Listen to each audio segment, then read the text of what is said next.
All right, let's head to the phones. Joining me right now, the co-founder of MustreadTexas.com and GOP political strategist, joining us for the first time in 2016, Matt Mackowiak. Matt, good morning.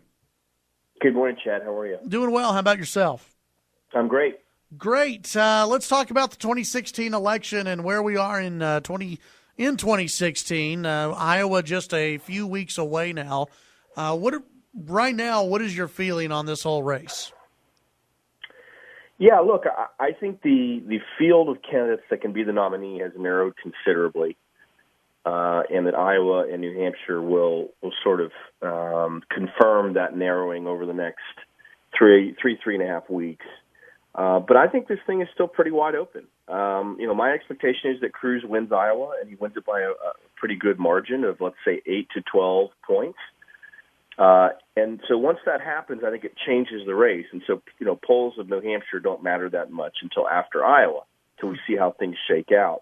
The question to me is how close is Trump to Cruz? I was talking to someone in Iowa yesterday who said they thought maybe 35% for Cruz and 22% for Trump. That was just a sort of guess on their part. But so that's the first question. And then going into New Hampshire, the question is going to be, can Trump win New Hampshire? Can he bounce back and win New Hampshire? You have four establishment lane candidates in Jeb Bush, Marco Rubio, Chris Christie, and John Kasich that are splitting up that establishment vote with anywhere from 7 to 15% of the vote each. And so that's allowing Trump to lead New Hampshire. But as I said, I really think the New Hampshire polls are borderline meaningless right now because you've got 8 days between Iowa and New Hampshire, and the entire race will be reshuffled after Iowa. Very interesting. What is your feeling on Donald Trump? Is there, because you look at the national polls, and I know it depends on which poll you look at, of likely voters, likely registered voters, likely primary voters. There's a whole bunch of different polls out there. How does Donald Trump right now lose this election? Yeah, good question. I don't put a lot of stock in the national polls. There's not a national election, really till November. You can perhaps look at national polls to look at trend lines.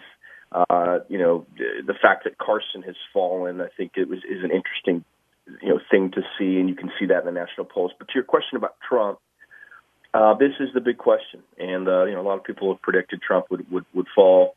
Previously, I was certainly one of those people during some of these controversies he's had.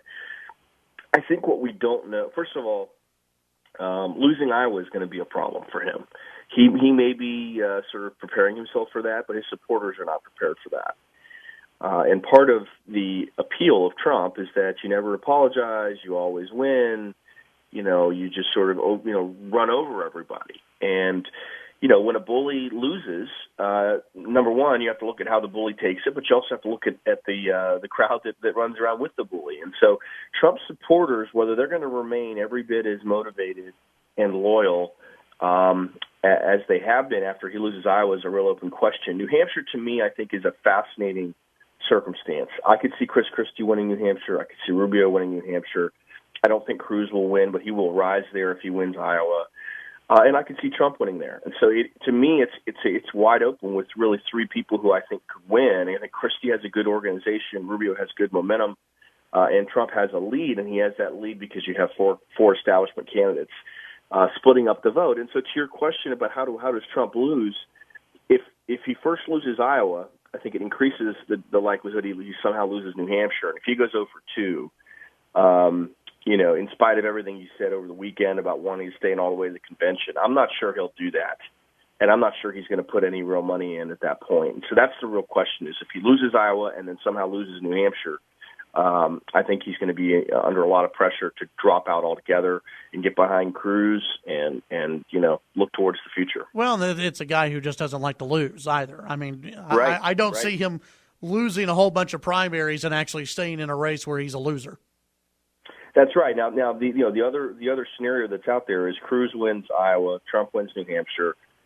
I would guess Cruz wins South Carolina, but one of them wins South Carolina. So the two of them then sort of battle it out, and there is basically no establishment finalists. There may be a couple people still hanging on. You're going to have Jeb and Rubio both are going to want to win Florida on March 15th. Kasich thinks he can win Ohio on March 15th. So you may have a couple of these guys hang on, but they're not really going to be a threat.